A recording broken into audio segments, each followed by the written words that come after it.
Hi, Assalamualaikum. My name is Azrin Hamidah binti Said Buhari. I'm from International Finance, Section 5. Hi, my name is Siti Rabiata Adelia binti Ismail.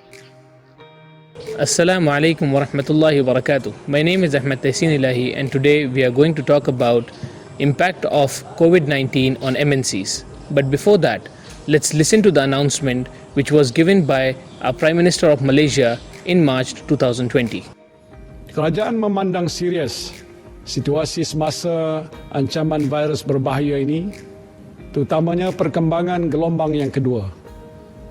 Keutamaan kerajaan kita pada masa ini adalah untuk mencegah penularan baru wabak ini yang dibimbangi akan menyakiti lebih ramai rakyat. Situasi semasa wabak ini memerlukan tindakan drastik diambil bagi memulihkan keadaan secepat mungkin.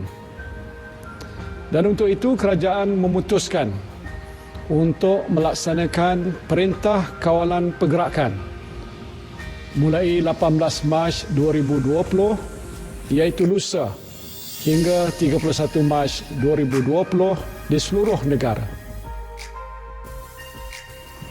The number of cases affected by COVID-19 has drastically increased throughout the day. The highest cases per day was recorded in US with 6 digits of cases affected. This virus really gave a huge impact to the world economic performance, and many countries entered into recession ever since this virus exists. The statistic shows that country GDP also dropped on the first 2 quarters of 2020 and recorded a slow growth on the following quarter. So let's see what is the impact of COVID-19 to the multinational corporation. Let's talk about impact of COVID-19 on multinational companies. Let's start with the introduction. The pandemic has emerged as a new factor that will have lasting policy consequences over the regulations of international trade and FDI undertaken by MNCs. The WHO describes COVID as an infectious disease caused by the most recently discovered coronavirus unknown before the outbreak began in Wuhan, China in December 2019. Now let's move on to the background of the topic. COVID-19 is now a pandemic affecting many countries globally. This had some immediate consequences on MNCs and on trade policies. Notably, at least 24 countries imposed restrictions on export of essential medical supplies between January and March, and others have followed since. And additionally, many countries retain high import tariffs on medicines and other medical supplies. Not only just MNCs in medical businesses, but also MNCs of other industries have been affected drastically. For many industries, supply chain has been interrupted and customer demand has shrunk at the same time. Moreover, this bilateral pressure differs not only from industry to industry, but also from country to country and even from region to region within the same country. Some of the MNCs, such as in traveling industries, for instance, Marriott International Hotel, putting a halt on the entire tourism and hospitality sector. The pandemic affected its 3 reported quarter sales and quarter net growth income in 2020, resulting in a reduction in its revenue from its operating income. MNCs in food industry such as Nestle, Coca-Cola halt their production, abiding the instructions of the government to prevent the nations from the spread of coronavirus pandemic. Let's move on to the causes and impacts and also look at the ways to overcome this issue.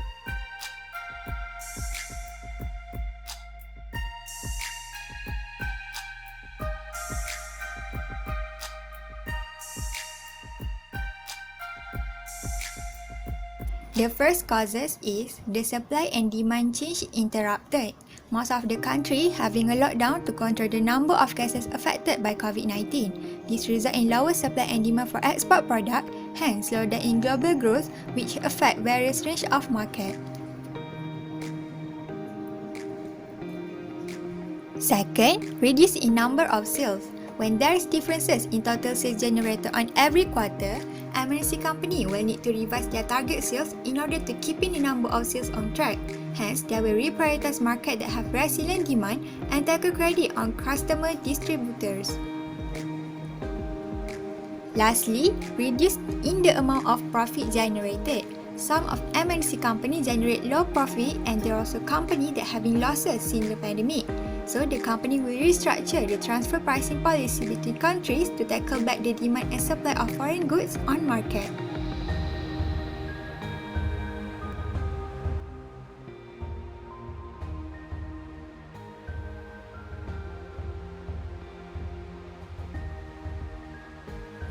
First, companies should consider establishing pandemic-specific policy and procedure for business continuity and disaster recovery strategy. Second, to perform an immediate assessment of production process and function to understand the key risk area. The third, to identify potential policy exception and institute a crisis management exception approval process to manage such exception on any crisis arises. Lastly, to conduct brief pandemic training to enhance the employee and company's preparedness to respond effectively to any issue. Now, let's see what can we recommend to MNC in order to overcome the issue. First, the companies must revise their goals and targets by revising their budget approach so that the company will be able to cover up their losses during the COVID-19 lockdown. By adjusting the investment strategies for long-term companies, the company will be able to investigate their supply chains in order to improve their resilience look. Pricing strategies and customer price sensitivity must be addressed by the company so that the currency appreciation and depreciation can be identified easily, and this can help them to generate their profit. Now, let's move on to the next part, which is the Islamic perspective. Based on Surah Al-Hujurat, verse 9, Allah said that God loves those who are fair and just. This means that the individuals facing any problem, they must act in a way which socio-economic justice is ensured all the time. Plus, Islam encourages individuals' initiative in order to make the right profit and a right path. Now, let's look at the last part, which is the conclusion.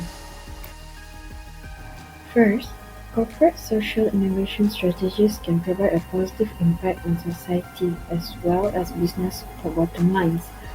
They can be encouraging mental wellness to ensure employees are financially secure during the outbreak. Then, MNC should find ways to support small business in their local areas so that the local, national, and global economics can have positive income and overcome this coronavirus issue. That's all from us. Thank you.